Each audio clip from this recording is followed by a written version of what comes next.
They say every family has its secrets. Some are small, forgotten stories, whispered betrayals, names erased from photographs. But in the summer of 1962, in a quiet American town that doesn't appear on most maps anymore, a secret was born that would stain an entire bloodline. It began with a birth that wasn't supposed to happen. The mother, Margaret Hensley, was only 23. Her husband, Daniel, was a respected war veteran who came back from Korea with a limp and a 1,000-yard stare. To the neighbors, they looked like a picture of mid-century American perfection: white picket fence, a flag fluttering on the porch, church on Sundays. But behind the curtains, there were rules. Rules no one talked about. The baby came early, 3 weeks before the due date. The doctor, an old man who had been delivering children for decades, said something strange in the delivery room. He looked at Margaret, then at her husband, and hesitated. Later that night, he left town without explanation. His clinic was found locked, the furniture covered in sheets, as if he'd been planning to leave for years. The child's name was Samuel. He grew up pale, quiet, and distant, with eyes that made people uncomfortable. He didn't cry often, but when he did, the sound had a strange echo, as if coming from somewhere far beyond the walls of that house. Daniel never spoke about his family back in Tennessee. Margaret never visited her relatives again. Their phone number was unlisted, and the neighbors began to notice something else. Each summer, the Hensleys took a trip up north, always on the same weekend. No one knew where they went. But every time they returned, the house seemed colder, the walls quieter, and the curtains drawn tighter than before. Years later, long after the family name had been forgotten, a box was discovered inside the attic of that house. Inside were letters, yellowed, brittle, and marked, "Do not open." And within those letters lay the truth that the Hensleys had tried to bury deeper than their own bones. A truth about bloodlines, about guilt that seeps through generations, and about a secret that was never meant to be spoken aloud. The letters were written in the same hand, though the ink changed color over time, from deep black to faded brown, as if the writer had kept returning year after year, unable to stop. The first was dated 1948, long before Samuel was born. It began simply, "To whoever finds this, understand that some things are better left buried." The signature read DH, the same initials as Samuel's father, Daniel Hensley. But the dates didn't line up. In 1948, Daniel would have been just 15, and the address written in the corner wasn't in their town. It was from a place 3 states away, in the Appalachian foothills, a town erased from modern maps by mining collapses and floods. The next letter was different. It wasn't a confession, it was a warning. "The sickness runs in the blood," it said. "We were told not to marry outside, not to bring strangers in. The elders said the blood must stay pure, or it would remember." No one knows who the elders were, or what "would remember" meant. But as the letters went on, the handwriting grew more erratic. By the 5th page, the lines trembled, slanted downward, as if the writer's hands had begun to shake. "We made a mistake," one letter read. "She wasn't supposed to have the child. The last time one was born, it killed its mother before the year was done." But Margaret didn't listen. She said love was stronger than blood. Samuel grew up believing his father's limp came from the war. But the truth was written in those letters. The limp wasn't from shrapnel. It was punishment, a mark. Neighbors would sometimes hear strange noises at night, low murmurs, rhythmic tapping, like someone pacing a circle in the attic. Daniel said it was the house settling. But one night, a boy from across the street saw a flicker of light through the attic window. A light moving in patterns, pulsing, almost like it was trying to speak. When the boy told his parents, they laughed it off. But by the next year, the boy's family had moved away. No one else would buy that house for decades. And Samuel, he never spoke of the letters. But when he turned 15, the same age his father had been when those letters began, he started writing too. Samuel's writings were different from his father's. Where Daniel's letters trembled with guilt and warning, Samuel's words felt detached, clinical, almost fascinated. The first notebook began in 1977, written in blocky handwriting, each page carefully numbered. It started like a diary. "Mother says our family came from the mountains. Father says not to ask which ones. Then, sometimes I hear a song in my dreams. It's like someone humming in the walls. When I wake up, my ears ring." At first, no one noticed anything strange. Samuel did well in school, quiet but intelligent. The teachers said he had old soul. He read history books, spent hours in the library archives, fascinated with genealogy. But there was one subject that drew him in more than any other: bloodlines. He traced the Hensley name back to Tennessee, then further, to a cluster of families who had lived in a hollow that no longer existed, a place once called Red Hollow, now buried under a reservoir. Public records ended abruptly after 1912. No birth certificates, no death records, just silence. But Samuel found something in a church ledger, entries marked with an asterisk, then a strange symbol beside them, like two serpents intertwined. The handwriting matched the style of the old letters. The deeper he searched, the stranger the coincidences became. Every few generations, there was a child born early. Always sickly, always pale, always with the same gray eyes that seemed to catch light differently. Margaret used to say those eyes were beautiful. But after Samuel turned 16, she couldn't look at him anymore. She began sleeping downstairs, locking her door at night. Daniel started drinking again. Neighbors remember the sound of shouting, then silence. For weeks after, no one saw Margaret. Daniel told everyone she'd gone to visit her sister out of state. But no one ever met that sister, and no record of her ever existed. By the time Samuel was 18, the house had changed. Curtains drawn all the time, grass uncut, windows blacked out. Local kids dared each other to step onto the porch, but none made it past the first step, because sometimes, even in broad daylight, you could hear someone whispering from inside. Not crying, whispering. And then one night in December, the house went dark. For 3 days, no one saw a single light. On the fourth morning, Samuel was gone. They found the house empty. At least, that's what the police report said. No signs of struggle, no broken glass, no blood. But everything felt raw. The air inside was thick, heavy with the smell of damp wood and something older, metallic. The furniture was untouched, dust on every surface except one, the attic door handle. It was clean polished, as if it had been used again and again. The attic itself was something else entirely. The officers described it as arranged, candles, melted down to the base. Symbols painted on the floor, some in ink, some in what looked like dried rust. In the corner sat a small wooden box locked with 3 latches. No key. When they forced it open, they found a single object inside, a roll of film. When developed, the film revealed 6 photographs. Each showed a child, different ages, different decades. But every face looked disturbingly familiar. The same narrow features, the same gray eyes. And on the back of every photo, in that same shaky handwriting, one phrase. The line continues. The authorities dismissed it as the work of a disturbed mind. The house was condemned and sealed. Daniel Hensley was never found. Margaret's name was added to a missing persons list, and Samuel, officially, became a runaway. But unofficially, the story didn't end. In the years that followed, stories began to spread through nearby towns. People said they'd seen a figure walking along the edge of the old reservoir where Red Hollow had once been. A tall young man, pale with gray eyes that glowed faintly when light hit them. He never spoke, never approached anyone, just watched. When one reporter tried to investigate, digging into the Hensley history, his notes were stolen from his car. His audio tapes were found unspooled and melted in the sun. The only surviving recording is barely audible, a voice whispering beneath the static. It's not gone. It remembers. To this day, no one knows what was. Disease, curse, madness passed through generations. But some say the Hensleys weren't the only family bound by that blood.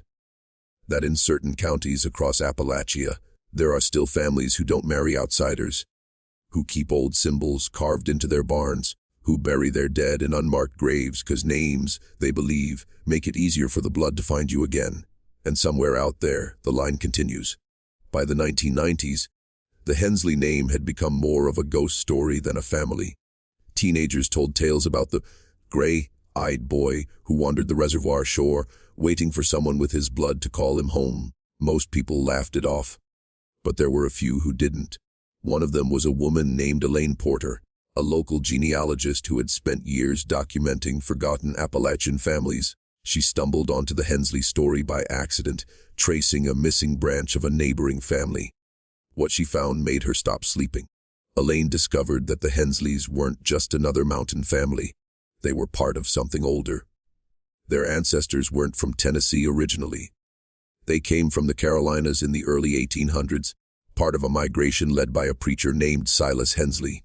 Silas preached purity, not spiritual, but biological. He claimed that the blood of the chosen had power and mixing it with outsiders would dilute it. He built a settlement deep in the hollow, sealed from the outside world. Elaine's research grew darker the deeper she dug. The town records, what little remained, suggested that Silas had declared himself both prophet and patriarch. He arranged marriages, determined births, and oversaw cleansings. When the bloodline strayed, the last surviving document, dated 1889, was a burial record for 7 infants, all unnamed, all marked with the same twin serpent symbol found in the attic letters. Elaine tried to go public with her findings. She even recorded a radio interview, but before it aired, the tape went missing. Days later, her car was found abandoned near the reservoir. The only thing inside was a small paper envelope. Inside the envelope was a photograph. It was Samuel, older now, mid-30s, same eyes, same stillness. He was standing beside someone, a woman with his same features. Some said it was his mother. Others said it wasn't. And that was when the whispers started again. If you're still watching, you're already braver than most. Tell us in the comments, what would you have done if this was your bloodline? Would you walk away, or would you search for the truth? Because the truth, as Elaine learned too late, doesn't like to stay buried. In 2003, a new family bought the old Hensley house. They didn't know its history.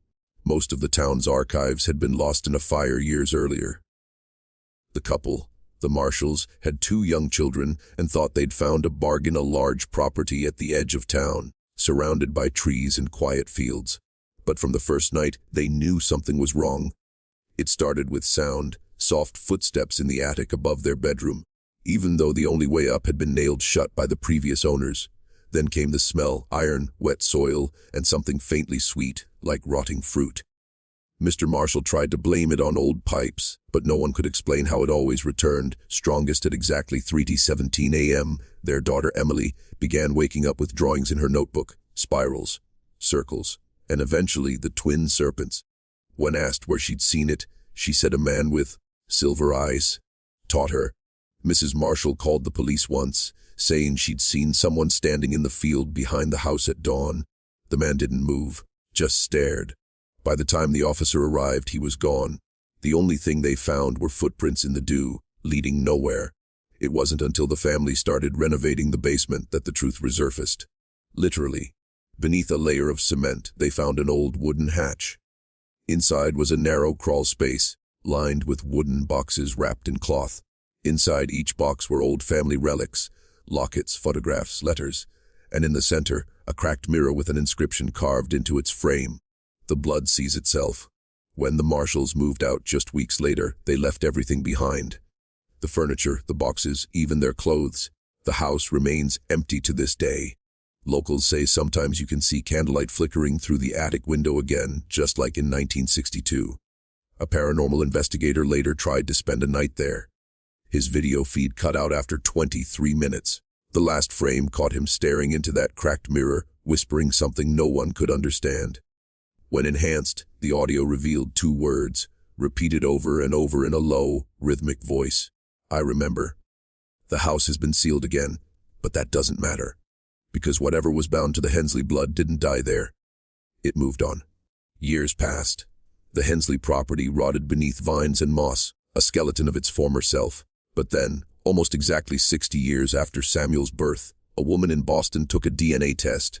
Her name was Claire Donovan, a schoolteacher, 32, with no living family. She wanted to know her ancestry, where she came from. What she got instead was an email marked, "Inconclusive, further analysis required."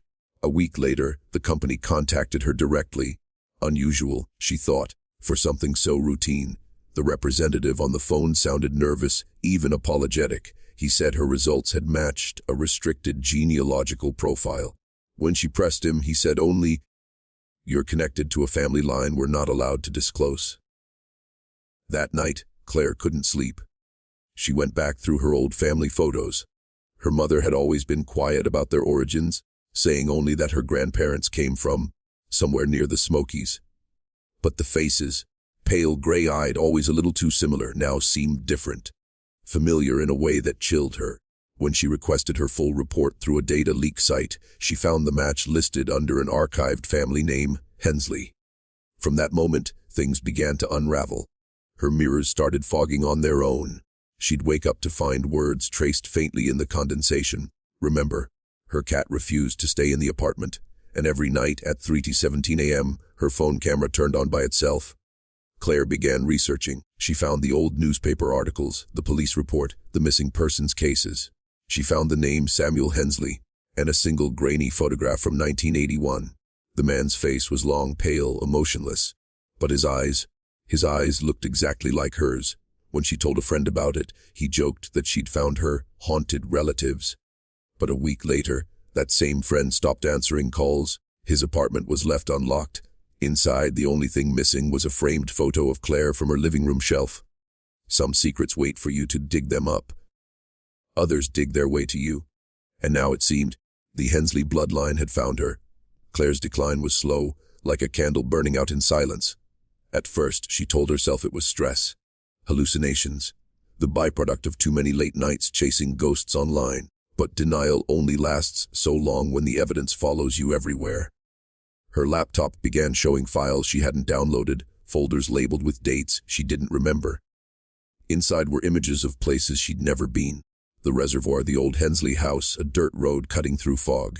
In every picture, a faint figure appeared in the distance. Sometimes behind her, sometimes beside her. Always just out of reach. She went to the police once. They didn't believe her. The officer wrote down her story, then paused when he heard her name. "Hensley," he said quietly. "My grandmother used to tell that story." He folded the report, slipped it into a drawer, and said, "You should let sleeping ghosts stay asleep." But Claire couldn't. Something inside her pushed her forward, whispering, always whispering, "Go home." So she did. She found the location of Red Hollow, what was left of it, through an old mining map archived in a Knoxville library. The reservoir covered most of it now, but the shoreline still revealed broken chimneys and stone foundations when the water was low. She went there alone. The air was still, unnaturally still. The water didn't ripple, even when she stepped close enough to see her reflection. And that's when she saw it, behind her reflection, another face. Same eyes, same expression, watching. In that moment something shifted. The ground beneath her seemed to breathe. The trees bent slightly, as if exhaling. She looked down and saw movement beneath the shallow water, hands, pale and thin, pressing against the surface like glass. She ran, but the sound followed her. A heartbeat, heavy and rhythmic, pounding through the soil. She dropped her phone somewhere along the path, still recording. That recording was later found by a fisherman, tangled in reeds. The last 30 seconds are silent except for one sound. A woman's voice whispering, "It's in me now." After that, no trace of Claire Donovan was ever found. Her apartment was emptied by the landlord. No next of kin. No belongings claimed. Just one thing left behind, a cracked mirror leaning against the wall, and the words carved faintly into its frame. The blood sees itself. In the months that followed Claire's disappearance, the story spread quietly across the internet. Small forums, forgotten blogs, threads that vanished as soon as they were posted. People debated whether she was real, whether the photos were staged, whether the Hensley curse was just another creepypasta dressed up in history. But every so often, someone would appear claiming they had proof. A man from Kentucky uploaded a short video, grainy, handheld, filmed at night. He said he'd been hiking near the old reservoir when he saw candles flickering between the trees. The camera pans shakily, catching glimpses of white fabric and movement. Then, just for a second, a face, pale, expressionless, and those unmistakable gray eyes reflecting light like an animal's.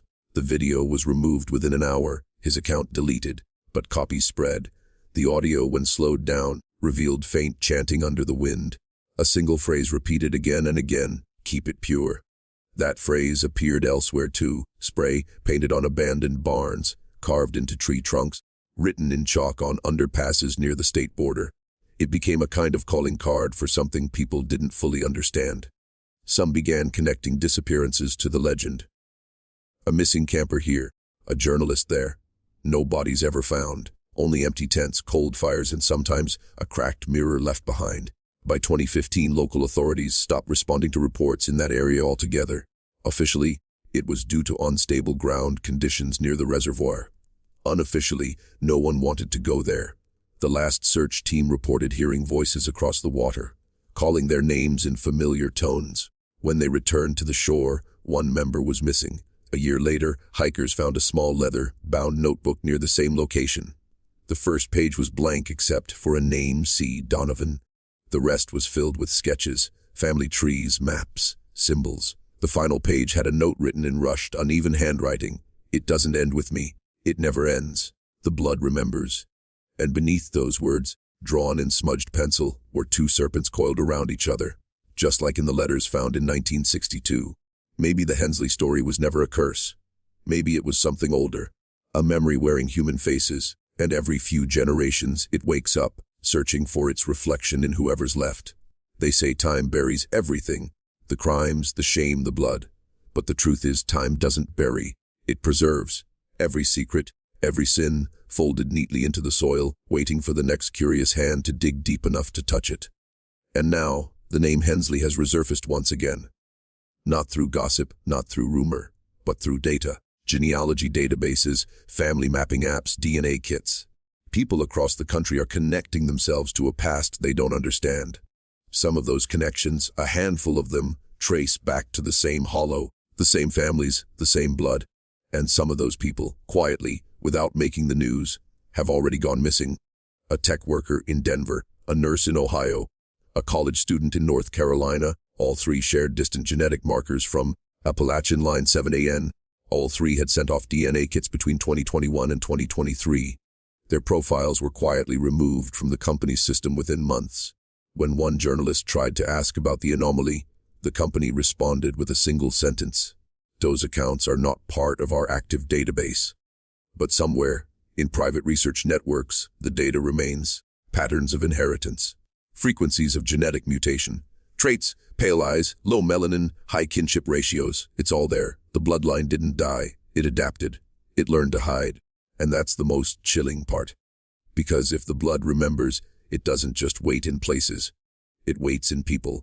It's carried unknowingly through veins into cities, into marriages, into children who will never understand why they sometimes wake up at 3:17 a.m., hearing voices they can't explain.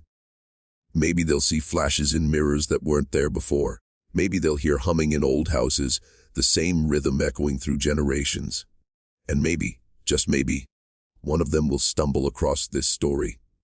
They'll listen to these words, their skin will crawl, and somewhere deep inside, something ancient will stir, something that recognizes itself. If that's you, you'll know. You'll feel it in your blood. Because the Hensleys were never just a family. They were a mirror, one that reflects anyone who dares to look too closely into their own past. And the reflection, it always looks back.